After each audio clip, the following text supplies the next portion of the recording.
नमस्कार दोस्तों, स्वागत है आपका अपने YouTube चैनल वीरू एकेडमी में। उम्मीद करता हूं दोस्तों आप लोग सभी मस्त होंगे और अपनी तैयारी सही तरीके से कर रहे होंगे। दोस्तों पिछले लेक्चर में हमने सेल यानी कोशिका के बारे में पूरा जानकारी आपको दे दी है।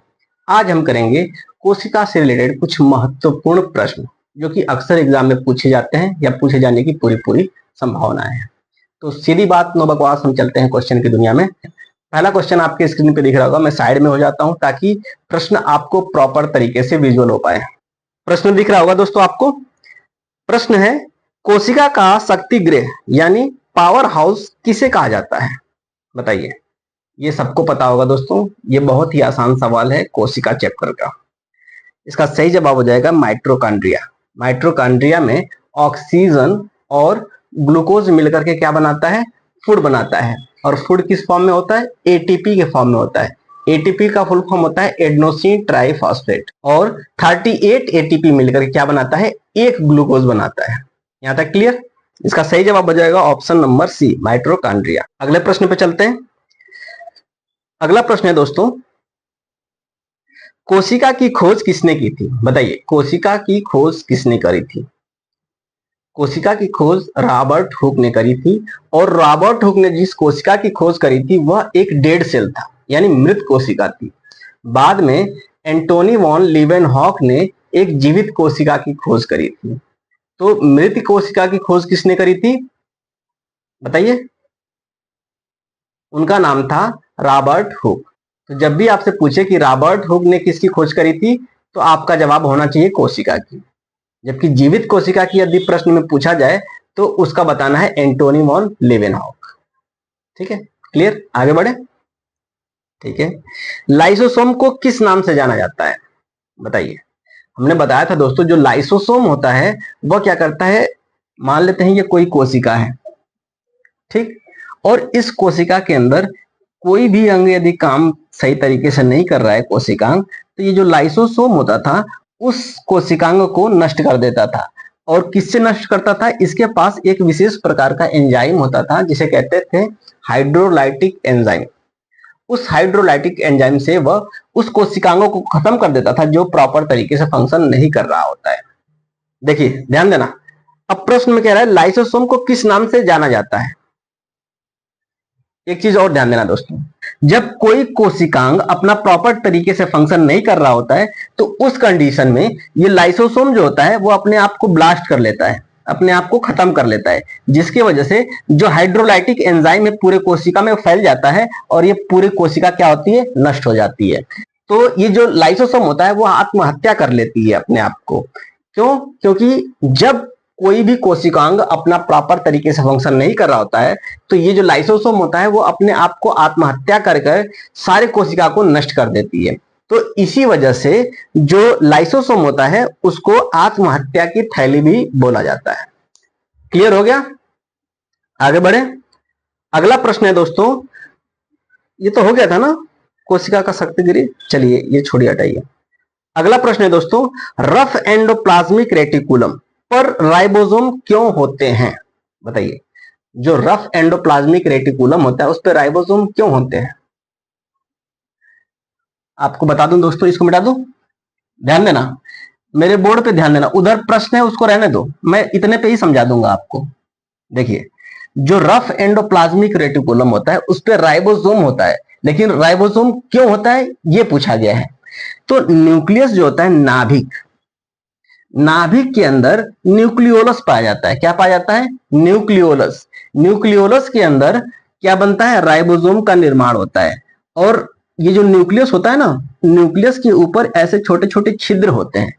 जब ये न्यूक्लियोलस राइबोसोम का निर्माण करेगा तो मान लेते हैं इसको हम कवर कर देते हैं, यहां से हम कवर कर देते हैं। ये आधा हमने काटा है, आधा हमने नहीं काटा है। अब समझ में आ रहा होगा दोस्तों आपको। अब क्या होता है, अब यहाँ होल तो यहाँ भी रहेगा ना, ठीक, होल कर देते हैं। अब ये जो न्यूक्लियोलस होता है जब राइबोसोम का निर्माण करेगा तो राइबोसोम ऐसे ड्रॉप के फॉर्म में इस होल से बाहर निकलेंगे। दिखाई दे रहा है दोस्तों? इस होल से राइबोसोम क्या हो जाएंगे? बाहर निकल जाएंगे। और बाहर निकलने के बाद जो ये इंडोप्लाज्मिक रेटिकुलम होता है, इंडोप्लाज्मिक रेटिकुलम से आकर के चिपक जाते हैं। ये इंडोप्लाज्मिक रेटिकुलम है। इंडोप्लाज्मिक रेटिकुलम से आकर के चिपक जाते हैं। क्या करते हैं? चिपक जाते हैं। अब हम यहीं पे जान लेंगे कि इंडोप्लाज्मिक रेटिकुलम का भी क्या फंक्शन होता है। इससे पहले हम जान लेते हैं राइबोसोम का क्या फंक्शन होता है और राइबोसोम कहां पाया जाता है। अभी आपने देखा दोस्तों, ये जो राइबोसोम है न्यूक्लियोलस से निकलने के बाद कहां पहुंच रहा है? इंडोप्लाज्मिक रेटिकुलम के ऊपर चिपक जा रहा है। ये इंडोप्लाज्मिक रेटिकुलम के ऊपर क्या चिपकने की वजह से? राइबोसोम चिपकने की वजह से यह रफ हो जाता है। इस वजह से न्यूक्लियस के बाहर जो इंडोप्लाज्मिक रेटिकुलम होता है वह रफ हो जाता है। इस वजह से इसे रफ एंडोप्लाज्मिक रेटिकुलम कहा जाता है। और यह किसका काम करता है? प्रोटीन का फॉर्मेशन करता है, प्रोटीन का सिंथेसिस करता है। यानी रफ एंडोप्लाज्मिक रेटिकुलम के ऊपर जो छोटे छोटे ड्रॉपलेट्स होते हैं जिन्हें क्या कहा जाता है? राइबोसोम कहा जाता है। इसी राइबोसोम का काम होता है प्रोटीन का सिंथेसिस करना, प्रोटीन का निर्माण करना। और इसी के ऊपर जो एंडोप्लाज्मिक रेटिकुलम होता है जिसके ऊपर राइबोसोम नहीं पाए जाते हैं उनको क्या कहा जाता है? Smooth endoplasmic reticulum. क्या कहते हैं? Smooth endoplasmic reticulum. अब स्मूथ एंडोप्लाज्मिक रेटिकुलम का फंक्शन क्या होता है? स्मूथ एंडोप्लाज्मिक रेटिकुलम फैट का निर्माण करता है। किसका निर्माण करता है? फैट का। जबकि रफ एंडोप्लाज्मिक रेटिकुलम किसका निर्माण करता है? प्रोटीन का निर्माण करता है। ध्यान रखेंगे आप लोग। न्यूक्लियस के अंदर मौजूद न्यूक्लियोलस के अंदर से राइबोसोम निकलता है और न्यूक्लियस से निकलने के बाद एंडोप्लाज्मिक रेटिकुलम पे यह चिपक जाता है, जिसकी वजह से यह रफ हो जाता है। इस वजह से इसको रफ एंडोप्लाज्मिक रेटिकुलम कहते हैं। जबकि इसी के जस्ट ऊपर वाला जो एंडोप्लाज्मिक रेटिकुलम होता है वह सॉफ्ट होता है। इस वजह से उसे सॉफ्ट या स्मूथ एंडोप्लाज्मिक रेटिकुलम कहते हैं। यह कोशिका के अंदर एक स्केलेटन सिस्टम बनाने का भी कार्य करता है, जिसकी वजह से कोशिका को एक निश्चित शेप और निश्चित साइज प्रदान होती है। क्लियर हो गया? तो आपने देख लिया दोस्तों कि एंडोप्लाज्मिक रेटिकुलम क्या होता है और उसका फंक्शन क्या होता है। ठीक, तो प्रश्न पे आते हैं। Rough endoplasmic reticulum RER rough endoplasmic reticulum पर राइबोसोम क्यों होता है? जो राइबोसोम होता है दोस्तों यही तो प्रोटीन का सिंथेसिस करता है, प्रोटीन का निर्माण करता है। तो ऑप्शन हो जाएगा प्रोटीन सिंथेसिस के लिए ऑप्शन नंबर सी। क्लियर? आगे बढ़े, चलिए। कोशिका के किस भाग में एंजाइम से भरे वेसिकल्स होते हैं जो अपशिष्ट पदार्थों को पचाते हैं? बताइए। अपशिष्ट पदार्थों को पचाने का काम कौन करता है? पचाने का मतलब हटाना, यानी डाइजेशन का आपने नाम सुना होगा। डाइजेशन में क्या होता है? जब हम खाना खाते हैं तो खाना को बिल्कुल सड़ा देता है, सड़ा करके उसको डाइजेस्ट कर देता है, यानी खत्म कर देता है, उसके अंदर से पोषक तत्व तो निकाल लेता है और खाना आपको वेस्ट प्रोडक्ट के रूप में बाहर कर दिया जाता है। ठीक वैसे ही जब कोशिका के अंदर कोई कोशिकांग खराब हो जाता है तो उसको साफ सफाई करने का, पाचन करने का काम कौन करता है? लाइसोसोम करता है।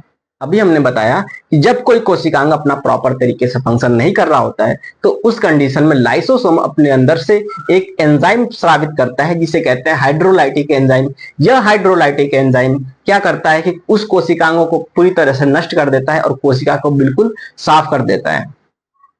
साफ करने का कहने का मतलब ये नहीं कि सारे कोशिकाओं को तो तब साफ करता है जब सारे कोशिकांग अपना प्रॉपर फंक्शन नहीं कर रहे होते हैं। तो क्लियर है दोस्तों? तो इसका सही जवाब हो जाएगा लाइसोसोम। कभी कभी लाइसोसोम भी कहा जाता है, इससे आपको घबराने की जरूरत नहीं है। चलते हैं अगले प्रश्न पर। नाभिक के भीतर कौन सी संरचना राइबोसोम का निर्माण करती है? अभी हमने बताया कि ये जो न्यूक्लियस के अंदर मौजूद न्यूक्लियोलस होता है उससे क्या होता है? राइबोसोम का निर्माण होता है और वह राइबोसोम इस होल के माध्यम से एंडोप्लाज्मिक रेटिकुलम पे आकर के चिपक जाते हैं। जब ये एंडोप्लाज्मिक रेटिकुलम पे आकर के चिपक जाते हैं तो वही क्या करते हैं? प्रोटीन का सिंथेसिस करते हैं। तो इसका सही जवाब हो जाएगा ऑप्शन नंबर ए, न्यूक्लियोलस। चलते हैं अगले प्रश्न पे।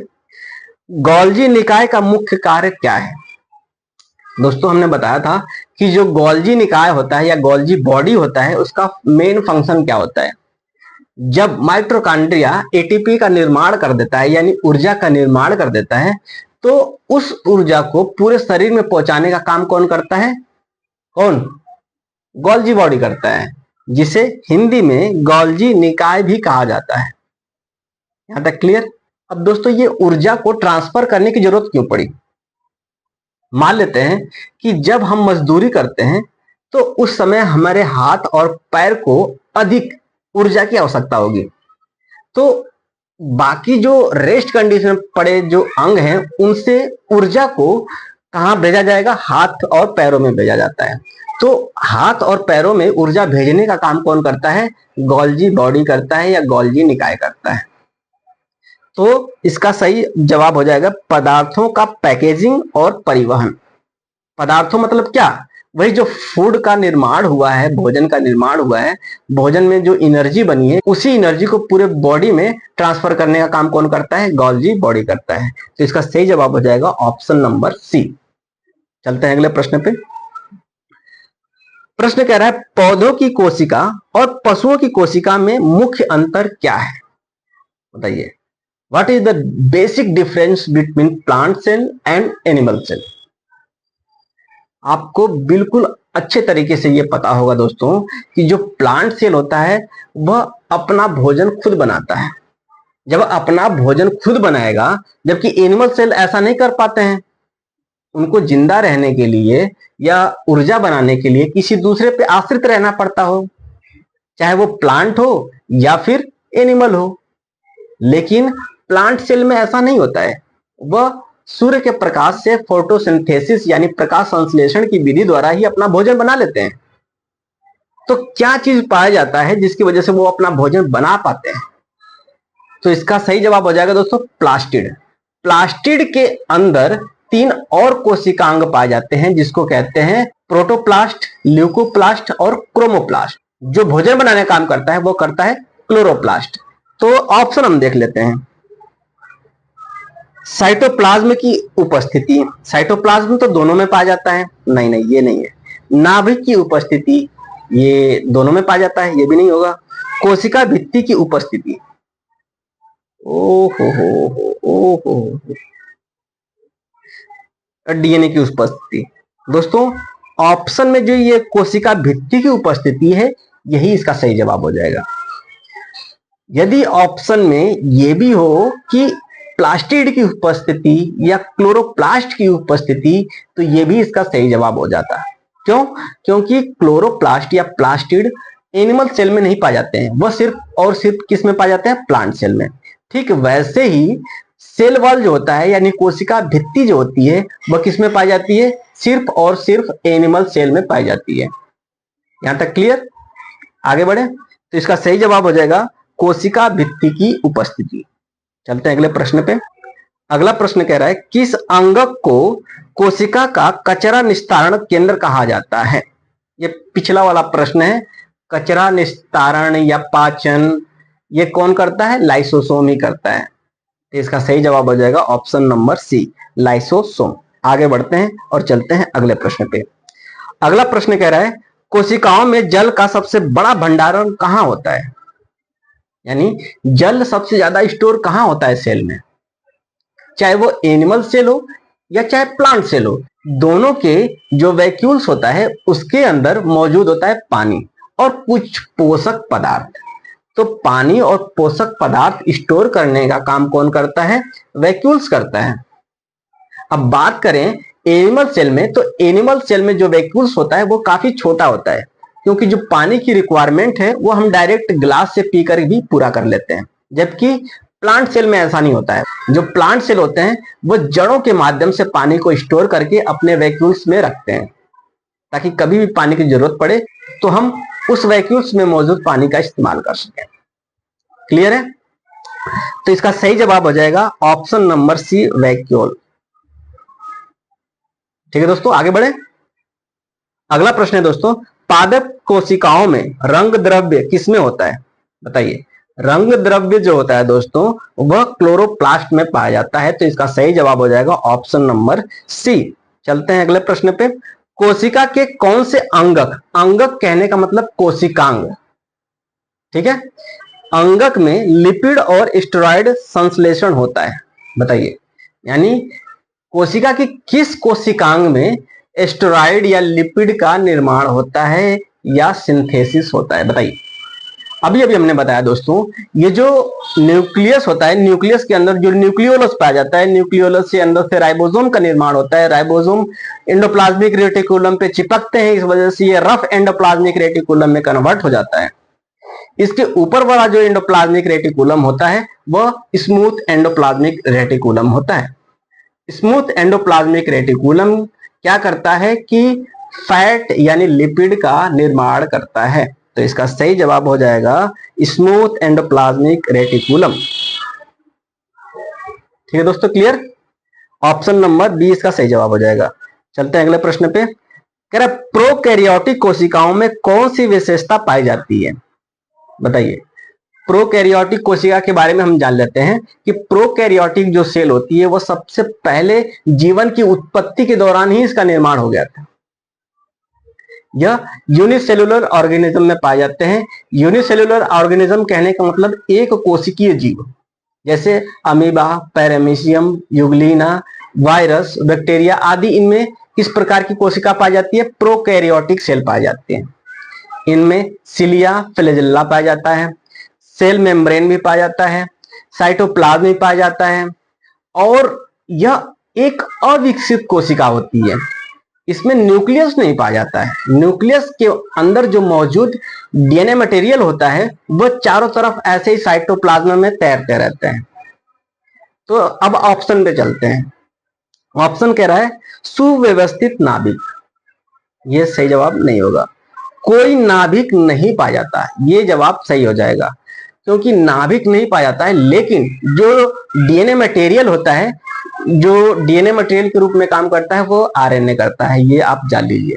तो जो आरएनए होता है, राइबोस न्यूक्लिक एसिड होता है, वो बिल्कुल ऐसे ही साइटोप्लाज्म में तैरता रहता है। क्या कि वाह भाई वाह, मुझे तो ऐसे ही मजा आ रहा है, कोई बाउंडेशन नहीं है, कोई सरहदें नहीं है।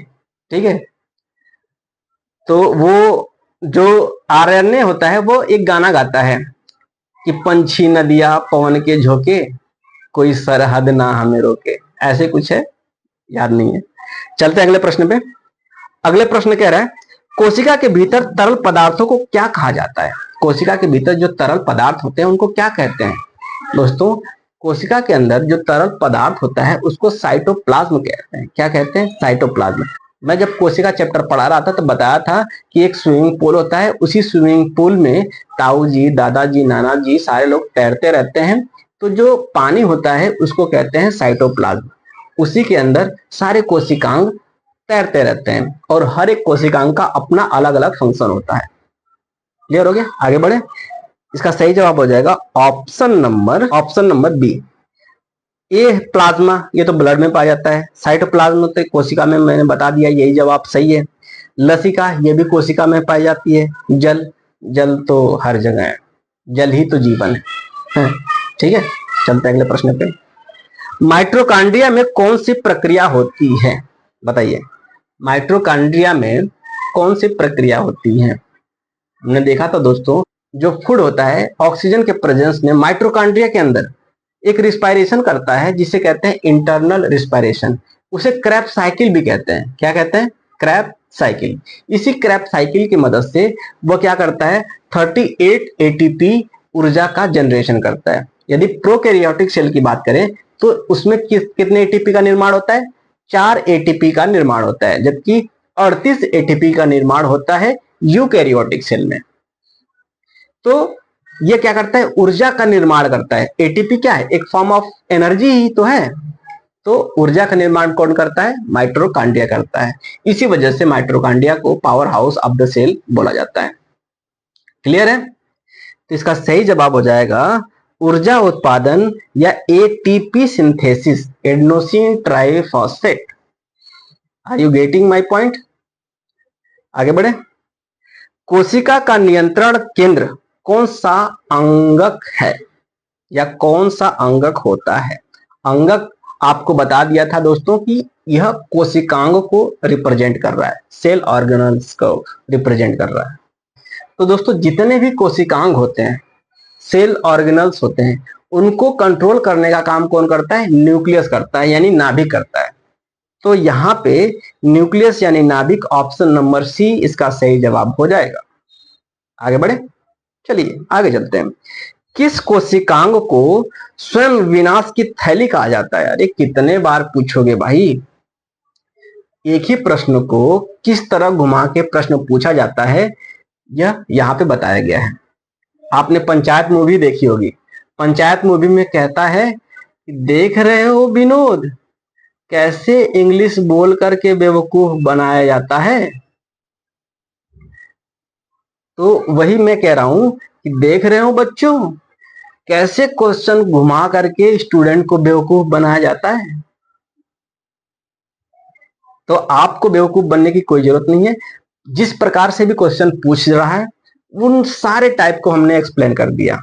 चलते हैं अगले प्रश्न पे। कोशिका सिद्धांत सेल थ्योरी किसने दिया था? बताइए। जो सेल थ्योरी दिया था दोस्तों, वह स्लाइडेन एवं स्वान ने सेल थ्योरी दिया था। तो कोशिका सिद्धांत किसने दिया था? स्लाइडेन एवं स्वान ने। मेल्डन ने जेनेटिक्स का नियम दिया था। रॉबर्ट हुक ने कोशिका की खोज करी थी। ठीक है, चलते हैं अगले प्रश्न पे। अगला प्रश्न है दोस्तों, डीएनए किस अंगक में पाया जाता है? डीएनए जो होता है वह किस अंगक में पाया जाता है? अंगक कहने का अर्थ यह हुआ किस कोशिकांग में डीएनए पाया जाता है। तो डीएनए कहां पाया जाएगा? न्यूक्लियस में पाया जाएगा। ठीक है, तो इसका सही जवाब हो जाएगा ऑप्शन नंबर सी, नाभिक। चलते हैं अगले प्रश्न पे। अगले कोशिका में कौन सा अंगक अनुपस्थित होता है? हमने पहले ही बता दिया था दोस्तों, जो प्रोकैरियोटिक सेल होता है उसके अंदर न्यूक्लियस नहीं पाया जाता है, माइट्रोकांड्रिया भी नहीं पाया जाता है। यदि न्यूक्लियस और माइट्रोकांड्रिया में कोई ऑप्शन में हो तो उसको हम सही कर देंगे। क्या है? साइटोप्लाज्म पाया जाता है, न्यूक्लियस, ये तो सही जवाब है। चलिए आगे देख लेते हैं। राइबोसोम पाया जाता है, कोशिका झिल्ली पाया जाता है। तो इसका सही जवाब हो जाएगा ऑप्शन नंबर बी, न्यूक्लियस। अगले प्रश्न पे चलते हैं। पशु कोशिका यानी एनिमल सेल में कौन सा अंगक यानी कोशिकांग अनुपस्थित होता है जो पौधों में होता है? बताइए। देखिए, सबसे बड़ी बात, आपको प्लांट सेल और एनिमल सेल में डिफरेंस पढ़ लेना है, वहीं से आपको क्वेश्चन पूछे जाएंगे। अब प्लांट सेल में क्या पाया जाता है? प्लांट सेल के अंदर सेल वॉल पाया जाएगा, प्लास्टिड पाया जाएगा। ठीक है, ये ऐसे चीज है जो एनिमल सेल में नहीं पाए जाएंगे। वैक्यूल्स बड़ा होगा, एनिमल सेल में वैक्यूल्स छोटा होगा। प्लांट सेल की कोशिका बड़ी होगी, एनिमल सेल की कोशिका छोटी होगी। क्लियर? तो अब देख लेते हैं प्रश्न को। कह रहा है एनिमल सेल में कौन सा कोशिकांग अनुपस्थित होता है जो पौधों में होता है, यानी पौधों में वो कोशिकांग पाया जाएगा। तो बताइए वो कौन सी है? माइट्रोकांड्रिया दोनों में पाया जाएगा। ठीक है, क्लोरोप्लास्ट पकड़ लिया आपने। क्लोरोप्लास्ट जो कि भोजन का सिंथेसिस करता है प्रकाश संश्लेषण के द्वारा, तो क्लोरोप्लास्ट सिर्फ और सिर्फ एनिमल सेल में पाया जाएगा। प्लांट सेल में क्लोरोप्लास्ट पाया जाता है। आगे ऑप्शन में देख लेते हैं। राइबोसोम दोनों में पाया जाता है और सेंट्रोसोम दोनों में पाया जाता है। तो इसका सही जवाब हो जाएगा ऑप्शन नंबर बी, क्लोरोप्लास्ट। अगले प्रश्न पे चलते हैं। प्रोटीन सिंथेसिस का कार्य कौन करता है? अरे भैया कितनी बार सिंथेसिस करवाओगे? प्रोटीन सिंथेसिस राइबोसोम ही तो करता है।